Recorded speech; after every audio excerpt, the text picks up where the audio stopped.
Hey guys, आज की video में हम कवर करेंगे एक इम्पॉर्टेंट टॉपिक जिसका नाम है मैकॉलेज मिनट। और ये एमयू 10 का एक टॉपिक है। मैकॉलेज मिनट का पूरा नाम है, मैकॉलेज जो है वो एक पर्सन है, इनका एक वर्क था मिनट ऑन इंडियन एजुकेशन, उसके बारे में। और ये एक इम्पॉर्टेंट वर्क है क्योंकि इसी के बाद ही जो इंग्लिश लैंग्वेज है इसी ब्रिटिश इंडिया में इंट्रोड्यूस किया गया था। और ये जो वर्क है ये पब्लिश हुआ या फिर आउट हुआ था 1835 में। ये जो वर्क है ये दिखाता है इंग्लिश एजुकेशन को और इंडियन एजुकेशन को, मेनली जो इंडिया में स्टार्ट हुई थी। इसे लिखा है थॉमस बेबिंगटन मैकॉले ने। He was born on 1800 England में and died on 1859 London England में। एक एक्ट आया था जिसका नाम था चार्टर एक्ट 1813 में।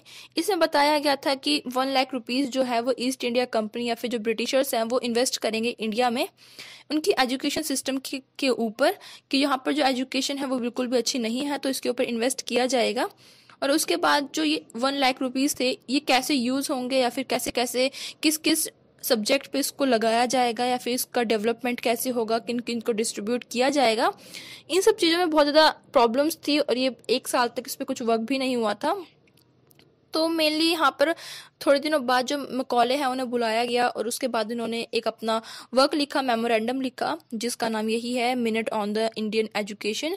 और जब ये इन्होंने अपना मेमोरेंडम लिखा, उसमें इन्होंने जो जो बात करी है वो हम इस ऐसे में कवर करेंगे।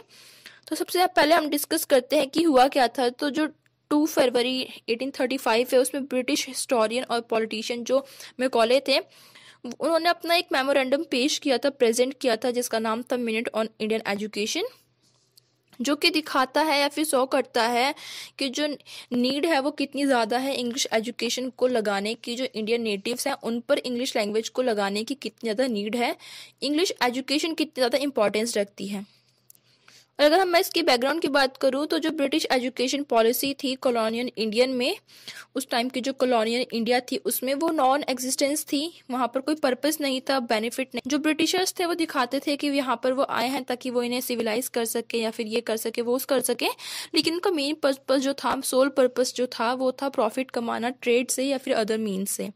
और इसी के बाद जो इम्पोर्टेंस थी एजुकेशन की उसे भी देखा जाने लगा कि जो कंपनी है उन्होंने बिल्डिंग स्टार्ट कर दी अपनी, और जो उनके हायर लर्निंग प्रोसेस थे वो भी स्टार्ट कर दिए कि यहाँ पर वो अपनी लैंग्वेजेस को सिखाएंगे या फिर इंडियन लैंग्वेज को ही सिखाएंगे, जैसे कि जो हमारी पर्शियन है, अरेबिक है और जो संस्कृत लैंग्वेज है। जो पर्शियन थी उस टाइम पे कोर्ट लैंग्वेज भी हुआ करती थी। तो जो चार्टर एक्ट आया था 1813 में, उसमें पहली बार कोई स्टेप दिखाया गया था मॉडर्न एजुकेशन को लेकर कि कंट्री में मॉडर्न एजुकेशन किस तरीके से लागू होगी, कैसे कंक्रीट स्टेप लिए जाएंगे। और इसमें उन्हें एनुअल सम दिया गया था 1 लाख रुपीज का, कि इस 1 लाख रुपए को वो एजुकेशन के सब्जेक्ट के ऊपर यूज करेंगे। लेकिन उसमें कोई भी सही से कुछ भी कैटेगराइज नहीं कर रखा था किस तरीके से वो पैसे यूज होंगे या फिर किस किस को दिए जाएंगे, डिस्ट्रीब्यूट होंगे, किस लैंग्वेज पे यूज होंगे। इसीलिए वो जो वर्क था वो सही से नहीं हो पाया। और जो चार्टर एक्ट है उसके बाद ही जो ब्रिटिशर्स थे वो 2 तरीके से बट गए, उनका जो मूड था वो 2 तरीके से बट गया, 2 ग्रुप बन गए। कुछ ऐसे थे जो चाहते थे कि इंग्लिश लैंग्वेज को पढ़ाया जाए और कुछ ऐसे थे जो चाहते थे कि इंग्लिश को ना पढ़ाकर संस्कृत और पर्शियन लैंग्वेज को पढ़ाया जाए। अब इसमें 2 ग्रुप्स जो थे उनके नाम थे, एक का नाम था ओरिएंटलिस्ट और दूसरा नाम था एंग्लिकिस्ट। जो ओरिएंटलिस्ट थे वो चाहते थे कि यहाँ पर पर्शियन लैंग्वेज, संस्कृत लैंग्वेज, इन सबको मीडियम बनाया जाए एजुकेशन का, कि जो इंडिया है यहाँ पर इन्हीं लैंग्वेजेस में उनकी नेटिव लैंग्वेज में पढ़ाई की जाए, उनकी नेटिव लैंग्वेज ही उनकी एजुकेशन का माध्यम रखा जाए, मीडियम रखा जाए।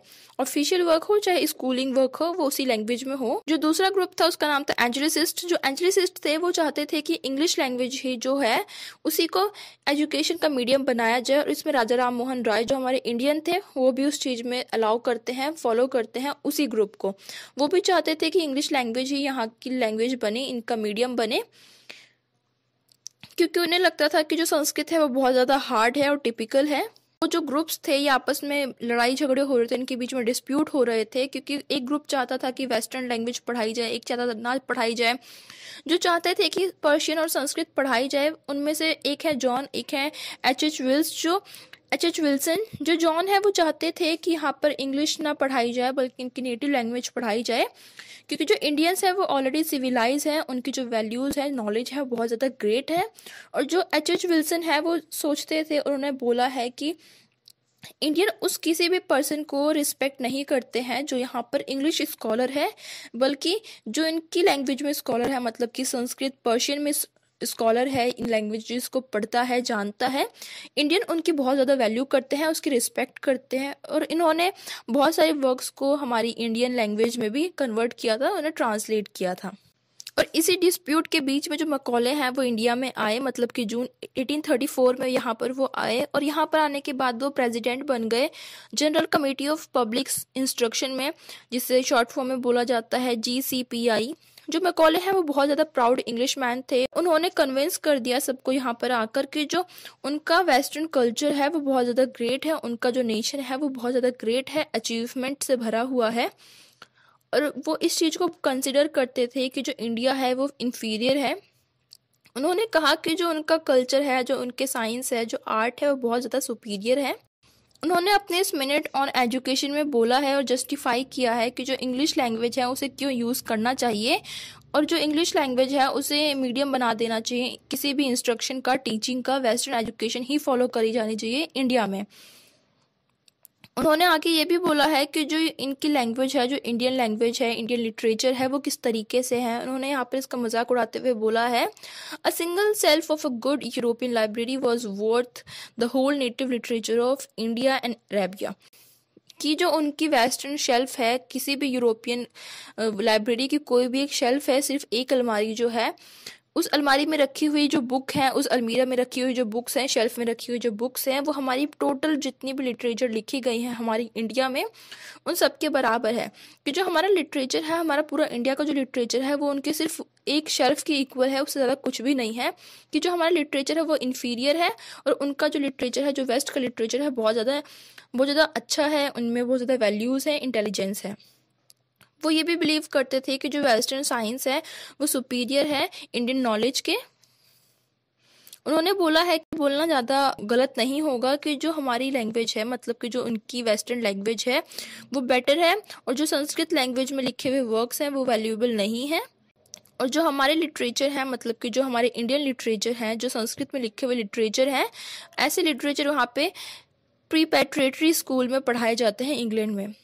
जो मैकॉले हैं वो इसमें बताते हैं, अपने मिनट में मेमोरेंडम में उन्होंने लिखा है कि वो चाहते हैं गवर्नमेंट से कि जो गवर्नमेंट है वो इन एजुकेशन को इस्टेब्लिश करने के लिए पैसा देना बंद कर दे। कि वो जो इंडिया थी उस टाइम पे, ब्रिटिश इंडिया थी, वहाँ पर जो वो फंडिंग करते थे इन लैंग्वेजेस के लिए, संस्कृत पर्शियन लैंग्वेज को छपने में, बुक्स को छपने में, उन फंडिंग को बंद कर दे, और जितना भी पैसा है वो सारा का सारा पैसा वो अपनी वेस्टर्न एजुकेशन को फॉलो करवाने पे लगवाएं। और वो एडवोकेट करते हैं ओरिएंटलिस्ट एजुकेशन को, कि इंग्लिश लैंग्वेज को ही फॉलो किया जाना चाहिए, यहाँ पे थोप देना चाहिए। उन्होंने एडवोकेट करा कि जितने भी कॉलेजेस हैं जो ईस्टर्न फिलॉसफी और सब्जेक्ट को पढ़ाते हैं उन्हें बंद कर दिया जाना चाहिए, और उनकी जगह पर एक ऐसे कॉलेजेस खोले जाएं, या फिर उन्हीं कॉलेजेस में नई एजुकेशन पढ़ाई जाए कि उनकी वेस्टर्न एजुकेशन है। उन्होंने एक और पॉलिसी बताई है जिसका नाम डाउनवर्ड फिल्ट्रेशन है। इस पॉलिसी में उन्होंने बोला है कि सारे इंडियंस को एक साथ एजुकेट करना पॉसिबल नहीं है, सभी इंडियंस को एक साथ इंग्लिश पढ़ा पाना पॉसिबल नहीं है।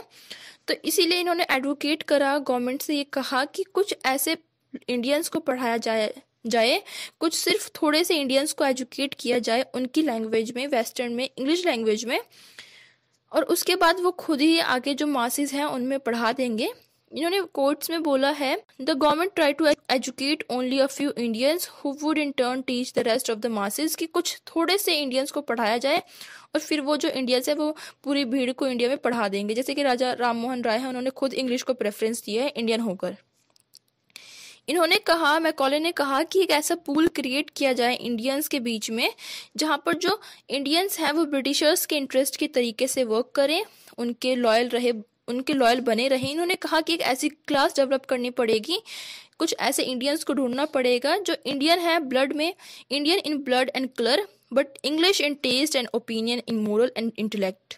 कि ऐसे इंडियंस को ढूंढना पड़ेगा जो सिर्फ ब्लड, खून और रंग में इंडियन है, लेकिन उनकी ड्रेस, उनका टेस्ट, उनके सेंसेस, उनके मोरल, इंटेलेक्चुअल सब कुछ इंग्लिश हो, जो इंग्लिश को पढ़े और उसके बाद सिर्फ कलर और रंग से इंडियन बच जाए, उनकी बॉडी से इंडियन बच जाए, लेकिन वो पूरे के पूरे वेस्टर्नर बन जाए। फिर वही जो लोग हैं वही आगे जाकर इंडिया के बाकी लोगों को पढ़ा सकते हैं इंग्लिश, या फिर वेस्टर्न नॉलेज को, वेस्टर्न कल्चर को फॉलो करवा सकते हैं। मैकॉले का ये जो प्रपोजल था ये एक्सेप्ट कर लिया था लॉर्ड विलियम बेंटिंग ने, क्योंकि इसमें इन्होंने बताया था कि जो गवर्नमेंट है उसे इस चीज़ से बहुत ज़्यादा फ़ायदा भी होगा। ऐसा नहीं है कि अगर इंडियन को कुछ पढ़ाया जा रहा है तो उनका जो कंपनी है, ईस्ट इंडिया कंपनी है, उसे लॉस होगा, ऐसा नहीं था।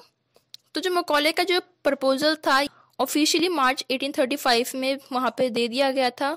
और जो एक डिबेट चली आ रही थी ओरिएंटलिस्ट के बीच में और एंजेलिसिस्ट के बीच में, तो मैकॉले कहीं ना कहीं उस डिबेट में जीत गए थे। और जो ओरिएंटलिस्ट थे उन्होंने उसको सपोर्ट किया था कि जो इंग्लिश कि जो इंडियन लोग हैं उनका जो कल्चर है बिल्कुल बेकार है, उनके कल्चर में कुछ भी नहीं है, गुड फॉर नथिंग है वो। जो मैकॉले है उन्होंने कहा है, उन्होंने इस वर्क में बोला है, जो इन्होंने फेमस मेमोरेंडम दिया था कि जो इंडियन एजुकेशन है वो किस तरीके से वर्क करती है, कि जो इंडिया का नेटिव कल्चर है और जो लर्निंग प्रोसेस है वो बहुत ज़्यादा इंफीरियर है। और उन्होंने पर्टिकुलरली हिंदी लैंग्वेज को, हिंदी कल्चर को ही इस चीज़ का टारगेट बनाया था, जो हमारा हिंदू सोसाइटी था उस टाइम पे उसको। इन्होंने कहा कि ये जो लोग हैं अपने बाय बर्थ ही इंफीरियर होते हैं और इनमें कोई भी प्रोग्रेस नहीं हो सकती है, इम्प्रूवमेंट नहीं हो सकती है। इनके पास थोड़ी सी ही नॉलेज है क्योंकि ये इंडियन है, हिंदू है, अपनी हिंदू कल्चर को फॉलो करते हैं, इसीलिए इनके पास नॉलेज नहीं है।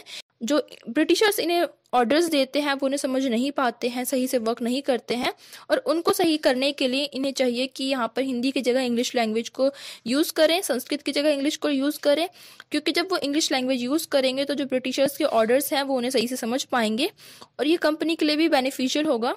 इन्होंने कहा कि जो कंपनी का बर्डन है वो कहीं ना कहीं कम हो जाएगा अगर ऐसे क्लास आगे आ जाए जिसे ये इंग्लिश पढ़ा सकें। ऐसे रिच क्लास मेनली जो थी वो अगर इंग्लिश पढ़ लेती है और या फिर जो यहाँ के नेटिव पर्सन है वो इंग्लिश पढ़ने लग गए तो फिर जो कंपनी का बर्डन है वो कम हो जाएगा, क्योंकि जो इंडियंस है वो थोड़े से पैसे में कोई भी काम करने के लिए तैयार हो जाते हैं। उनके जो वेजेस होते हैं, सैलरी होती है, बहुत कम होती है, तो जो ईस्ट इंडिया कंपनी है उसे किसी भी वर्क के लिए लगा सकती है। थोड़े से वर्क में उन्हें लेबर मिल जाएगा, थोड़े से पैसे में उनका जो काम है वो बहुत ज़्यादा होगा और वो जो उनका वेस्टर्न थॉट है वो उसे भी फैला देंगे, स्प्रेड कर देंगे।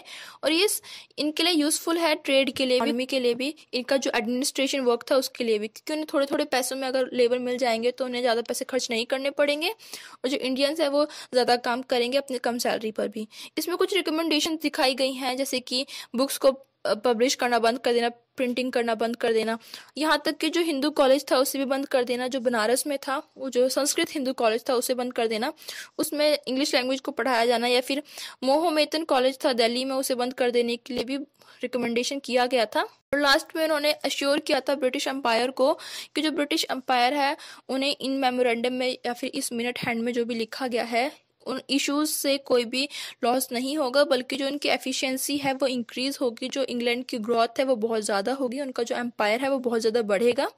और उसी के बाद ही जो मेनली हम बोल सकते हैं कि जो इनका मिनट था, मिनट ऑन इंडियन लैंग्वेज या फिर इंडियन एजुकेशन, ये जो फर्स्ट चीज़ थी जहाँ से जो इंग्लिश लैंग्वेज है वो इंट्रोड्यूस की जाने लगी इंडिया में, जो कि हम अभी भी फॉलो करते आए हैं। और इस ऐसे में मेनली इतने बताया गया है यहाँ पर।